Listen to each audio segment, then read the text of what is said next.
For 12 years, she was a ghost in her own life. A constant flow of blood had made her perpetually unclean, a walking shadow shunned by society. According to the law, she was an outcast. Everything she touched became defiled. Every person she brushed against was rendered unclean. The isolation was a prison, her loneliness a silent torment. She had once been a woman of means, but her hope had become a costly affair. Doctor after doctor had made promises, offering remedies that only left her sicker and poorer. She had spent everything she had, trading her wealth for false hopes until nothing was left but the shame of her condition and the weight of her empty purse.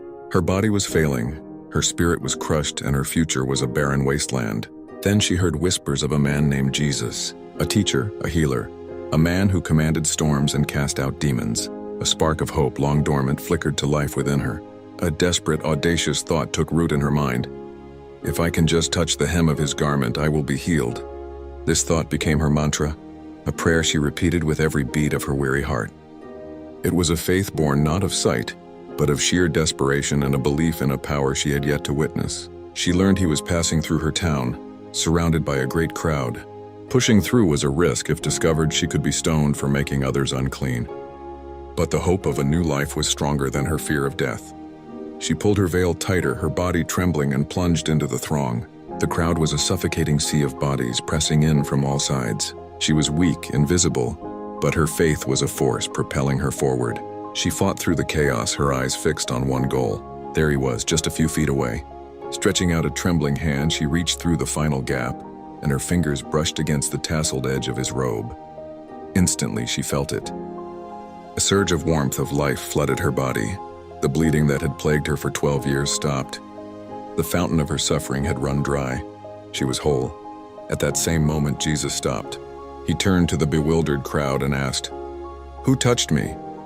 His disciples were confused. "Master," they said, "the people are crowding against you, and yet you ask, 'Who touched me?'" But Jesus knew. He had felt power go out from him. His eyes scanned the crowd, searching not with accusation, but with compassion. He was looking for her. Knowing she could not hide, the woman came forward, trembling with fear, and fell at his feet. Before the entire crowd, she confessed the whole truth, her suffering, her desperation, and the silent prayer that had led her to him. Jesus looked at her, his voice gentle and full of grace. He did not condemn her for breaking the law. He did not shame her. Instead, he affirmed her. "Daughter," he said, "your faith has made you well. Go in peace and be freed from your suffering." In that moment, she was not just healed, she was seen, she was named, she was restored. Her journey from the shadows into the light was complete. It was a testament that faith, even a sliver of it when directed toward God, will always produce a result.